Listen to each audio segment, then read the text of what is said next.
हमारी ज़िंदगी दुखों तकलीफ़ों से घिरी हुई है और हम हर दिन बहुत से दुखों का सामना करते हैं। और कभी कभी हम सामना करते करते इतना टूट जाते हैं कि हमारे में और ज़्यादा सहन करने की ताकत नहीं बचती, और फिर हम उस मालिक के आगे अरदास करते हैं, फरियाद करते हैं कि हे मालिक, अब आप मुझे इस मुसीबत से बाहर निकाल लो।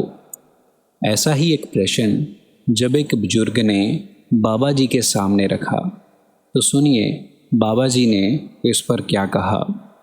उस बुजुर्ग ने बाबा जी को कहा, बाबा जी, मैं 40 साल से इन दुखों का सामना कर रहा हूँ, पर ये दुख मेरी ज़िंदगी में से ख़त्म नहीं हो रहे। बाबा जी, हमने अपने बच्चे को बाहर भेजा, सोचा था कुछ अच्छा होगा, पर वो भी उधर जाकर बीमार पड़ा है। 1 साल से डिप्रेशन में चला गया है। वहाँ जाकर बीमारियों और मुसीबतों का सामना कर रहा है। बाबा जी, मुझसे जितनी मेहनत होती है मैं करता हूँ, भजन सिमरन को वक्त देता हूँ, पर मेरी बात नहीं बनती। बाबा जी, अब आप मेहर करो, मेरे दुखों का, मुसीबतों का निवारण कर दो। आप मेरी लिव अंतर से जोड़ दो। इस पर बाबा जी ने बहुत ही प्यार से समझाया। कहा, देखो बेटा, कहते हैं ना कि कर्म जो जो करेगा तू, वही फिर भोगना भरना। अब हम जिंदगी के जिस भी दौर से गुजर रहे हैं, ये हमारे कर्मों के कारण है। अच्छा है तो भी कर्मों के कारण है, बुरा है तो भी कर्मों के कारण है। और ये जो हमारे कर्म हैं, ये ना तो कोई हमसे ले सकता है और ना ही हमें कोई दे सकता है। कर्मों का भुगतान हमें करना पड़ेगा, और मालिक ने हमें जिस भी अवस्था में रखा है वो हमारी बेहतरी के लिए रखा है। हमारा दायरा कम होने के कारण हमें ये समझ नहीं आता कि हमें मालिक ने जहाँ पर क्यों रखा है, कि हमारे साथ जी सब ऐसा क्यों हो रहा है।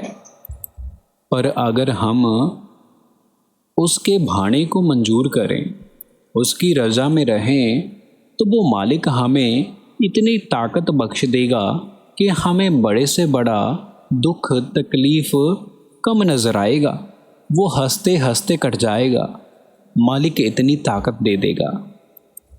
इसलिए हमें भजन सिमरन पर ध्यान देना चाहिए, उसकी रजा में खुश रहना चाहिए, जिससे हमें मालिक हंसते हंसते हर एक मुश्किल दौर में से निकाल लेगा।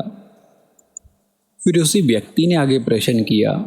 कहा, बाबा जी, मुझे अंतर से शब्द तो सुनाई देता है, पर उसमें खिंचाव नहीं है, वो मुझे अपनी तरफ खींचता नहीं है। इस पर बाबा जी ने कहा कि बेटा, हमें इन परखों में नहीं पड़ना चाहिए।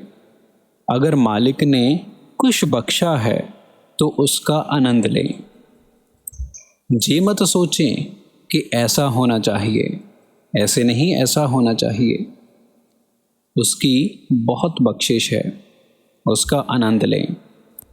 इसी के साथ हमारी आज की ये वीडियो समाप्त होती है।